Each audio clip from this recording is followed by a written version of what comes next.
So hello guys, welcome back to Python for Hackers, and this is the 8th tutorial of the series. So if you are new, you can just visit my YouTube channel and watch all the tutorials.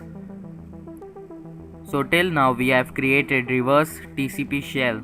Now in this video we are going to see how we can create a data downloading shell. Now this shell will basically download data from the client side and will send the data to the server side. The first question that we have over here is if we are trying to send some data, then why are we using the TCP protocol and not the FTP version? So the answer behind this is because if we are using FTP and we are going to send the command via TCP, then the firewall may block all the connections between the server and the client. So our shell will be detected. So in this case, we are going to use the TCP protocol and not the FTP version. So let's get started with the downloading data reverse TCP shell. So I have both the machines turned on. On the left you have Kali Linux and on the right we have Windows 7. And what I'm going to do is I'm going to open the shell. I have already saved the shell on the desktop. You can just visit my GitHub page and you can download the shells. And I'm going to open the shells, both shells simultaneously, and I'm going to explain you. So first the server side shell will be running. So I'm going to explain the server side shell first. Let me just quickly zoom over here. Wait.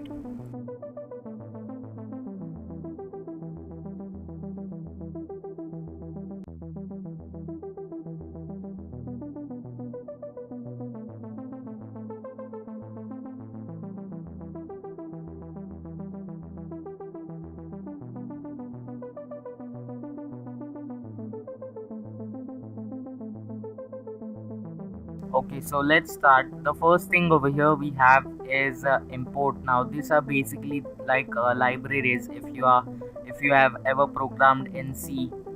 So we are adding one more thing over here, that is import OS. Now OS is basically it will allow you to work with file operations like copy file, send and everything.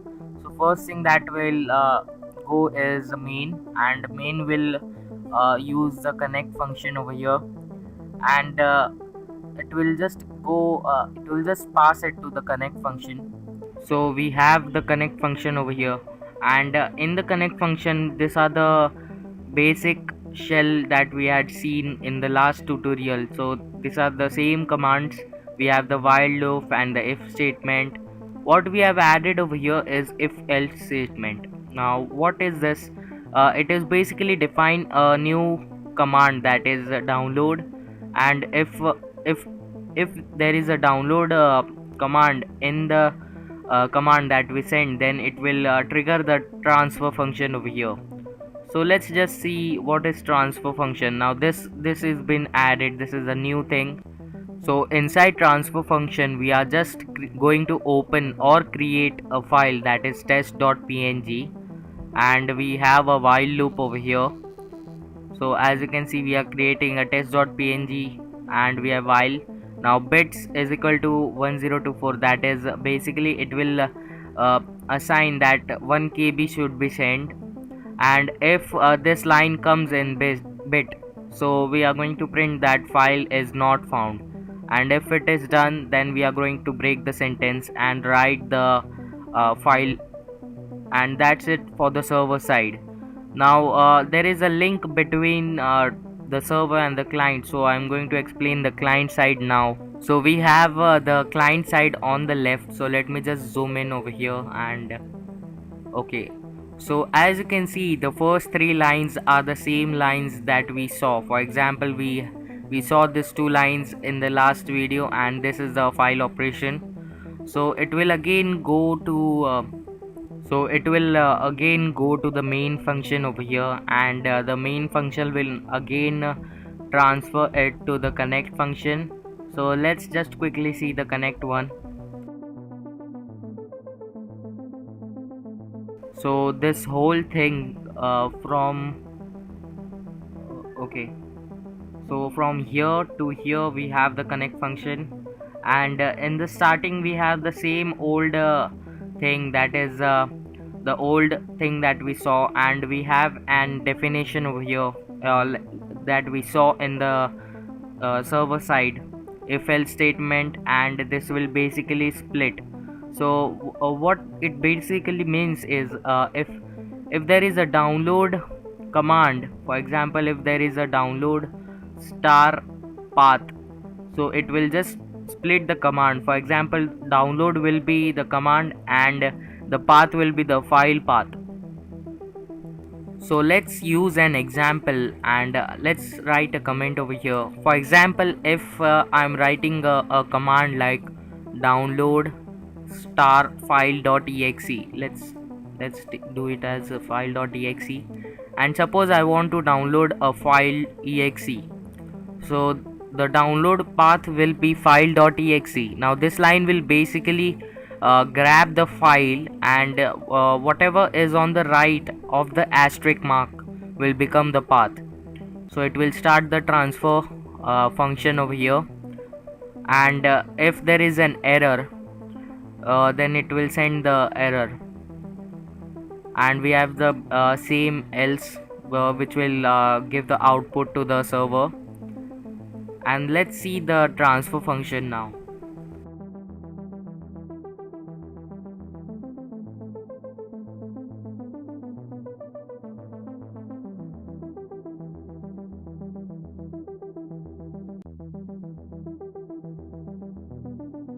So we have the transfer function over here.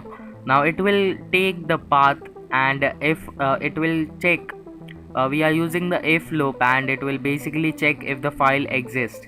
If the file is there, then it will open the file, uh, else it will just send the unable to find out thing to the server, and the server will terminate it. So we have a while loop. It will basically divide the file into packets and send it. The main drawback to this kind of shell are the server should be running first. So if you are running the client side shell, then it will give you some kind of error and the shell won't work. This is because it's an reverse TCP shell, so the client will connect back to the server and the server should be listening first. So that's the problem. So for now, let's just keep everything aside and let's test the shell that we have created. So let's try to see how it works. So I have both the machines on, and I'm going to run the server side shell first, and as you can see it is listening to port 8080, and we go over here and run the client side, and we get a notification that it is connected. Let's see the task manager, and we have two files over here. These are basically the shell, and we can just try to transfer and execute some commands on the server side. So let's see.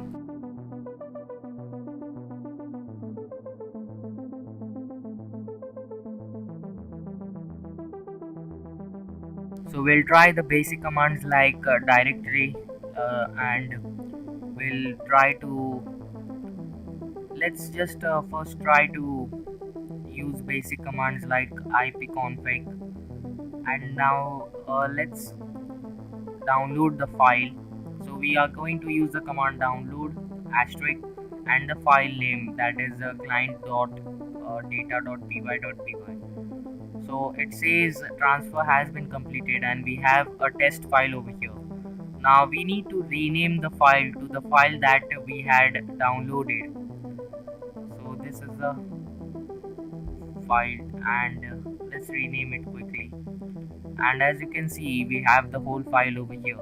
So the reason behind the renaming problem is that because we are using the TCP protocol, we need to use an image file, and the file that will be received will be an image file. So let's enter a random command over here, and as you can see, if we do not specify the file name correctly, the shell will block, the shell won't work basically. So that's the drawback, and we are going to fix it in the next practical. I'm also going to create a keylogger using Python, so you can subscribe to this channel and please share this on your Facebook. You can hit the like button below